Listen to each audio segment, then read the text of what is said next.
దేవునికి వందనాలు. అయ్యగారికి, అమ్మగారికి నా హృదయపూర్వక వందనాలు. కూడి చేసిన బిడ్డలకి అందరికీ నా హృదయపూర్వక వందనాలు చెల్లించుకుంటున్నాను. ఇది నా సాక్ష్యం ఏంటంటే 2005లోను ఎన్నో ఒడిదొడుకులు వచ్చిన సైతాన్ని మమ్మల్ని ఎంత శోధించిన దేవుడు మమ్మల్ని విడిచిపెట్టలేదు.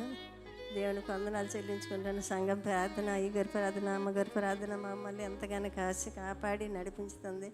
ఎన్ని ఒడిదొడుకులు వచ్చినాయి అయినా ఇన్ని అయితే సైతాన్ని మమ్మల్ని ఎంతగానో నిజంగా ఈ 2 నెలలు మమ్మల్ని ఎంతగానో పట్టుకోయింది. కానీ ఇప్పటికీ ఇది రాలేదు, నీ బిడ్డలు కూడా రాలేదు.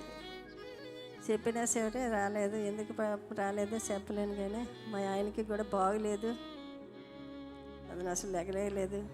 నేను ఒక్కదాన్నే వచ్చినాను. దేవుడి నామానికి వందనాలు చెల్లించుకుంటున్నాను. అయితే ఈ సాక్ష్యము దేవుడు మమ్మల్ని ఎంతగానో కాపాడుతాడు. ఎన్నో ఒడిదొడుకుల్లోనూ మమ్మల్ని కాపాడాడు. దేవుడికి వందనాలు చెల్లించుకుంటాను.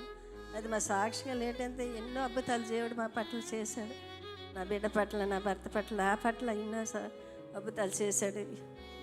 అవన్నీ గతించిన సంవత్సరాలంతా కాపాడి ఈ సంవత్సరంలోనైతే అద్భుతాలు సైతాన్ని మమ్మల్ని శోధించినప్పటికీ కూడా దేవుడు ఎంత అద్భుతం చేశాడు. ఈ సంవత్సరంలోనైతే ఏది మాకు అద్దె కొంపల్లోనే వంతనము. కానీ సొంత ఇల్లు దేవుడు ఇచ్చినాడు, 2 స్థలాలు ఇచ్చినాడు, ఇల్లులు ఇచ్చినాడు, 2 ఇల్లు ఇచ్చినాడు. కానీ ఏ ఇంట్లోనే లేదు.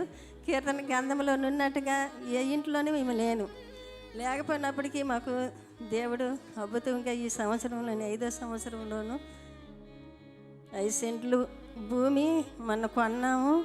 అది నిజంగా దేవుడు అద్భుత కార్యం చేశాడు. దేవునికి ఏలాది కోట్లేదు వందనాలు చెల్లించుకుంటాను.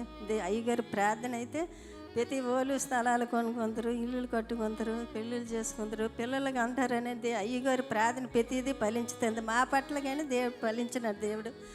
దేవునికి వందనాలు చెల్లించుకుంటాను. ఎన్నో మేలు చేశాడు దేవుడు, అద్భుతాలు చేశాడు. కానీ మనుషులు నామము దేవుడు ఏడు చేశాడు అని అనుకుంటాము. నిజంగాను అలాగే నా ఇంట్లో కూడా జరుగుతుంది. దేవుడు చేసిన మేలే మరిచిపోతాడు. నిజంగాను దేవుడికి వందనాలు చెల్లించుకుంటున్నాను. ఆయన మనల్ని నిజంగా ఎంతగానో తన రెక్కల చోటు కోడి తన రెక్కల కింద పిల్లలు ఎలా దాచుకుంటుంది మనల్ని. నా పట్ల అయితే దేవుడు నిజంగా ఇంత వయసు వచ్చినప్పటికీ కూడా నేను ఎంతగానో కష్టపడినా నేను ఒక ఆశపెట్టలు కానీ వెళ్ళకుండా ఎన్నో అద్భుతాలు సంఘంలోని ప్రతి బిడ్డలు నా గురించి ప్రార్థించుతున్నారు. స్త్రీలు అయితే ఎంతగానో నా స్త్రీల కొట్లో నన్ను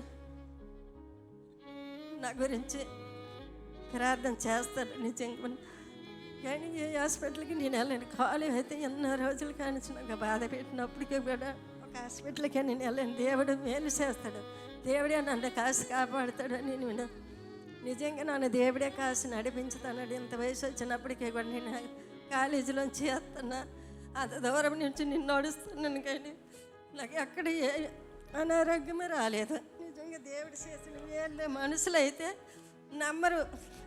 ఎన్నో మంచాల మీద పడి అంతుండ్రు. కానీ దేవుడు నన్ను ఎంతగానో కాపాడుతాను. నేను మన చర్చిలు కానించి అయ్యగారు నాకు చేసిన ప్రతి ప్రార్థనకి అమ్మ మీరు ఎంతమంది తిని ఉంటారు తల్లి పాప అయితే అయ్యగారి కాడికి వచ్చినప్పటికీ అయితే నిజంగా ఏ స్థితిలో నన్నమ్మా మాకే తెలియదు. అలాంటప్పుడు దేవుడు మమ్మల్ని ఎంతగానో హెచ్చించినాడు. దేవునికి వందనాలు చెల్లించుకుంటున్నాను. నా బిడ్డల పట్ల అయితే, నా మనవల పట్ల అయితే, నా భర్త పట్ల అయితే ఎన్నో మేలు చేశాడు. అవన్నీ మర్చిపోలేను నేను మట్టుగా. దేవునికి రుణపడే నేనున్నా. నిజంగా దేవునికి వందనాలు చెల్లించుకున్నాను. ఇప్పటికైనా సరే నా బిడ్డల విషయంలోనే నేను ప్రార్థించుతాను. అందరికీ నేను చెప్తాను, ప్రార్థనలు చేయండి అమ్మ. నా బిడ్డల గురించి ఇంతకు అనారోగ్యం అయితే అమ్మగారికి, సంఘ బిడ్డలకి అందరికీ నేను చెప్తాను, ప్రార్థన చేయండి అంటే. ఇప్పటికీ మొన్న అయితే నాకు నడుములో ఈ కిడ్నీలు అయిపోతానవి ఏమనుకోండి. నేను ఈ నడిచిన వల్ల కిడ్నీలో అయినావేమో అనుకున్నా. కానీ అయ్యగారి దగ్గరికి వచ్చి నేను ప్రార్థన చేయించుకున్నప్పుడు ఆదివారం నాడు, సోమవారం నాటికి అస్సలు ఏటీ లేదు నాకు. నిజంగా అద్భుతం నాకు జరిగింది.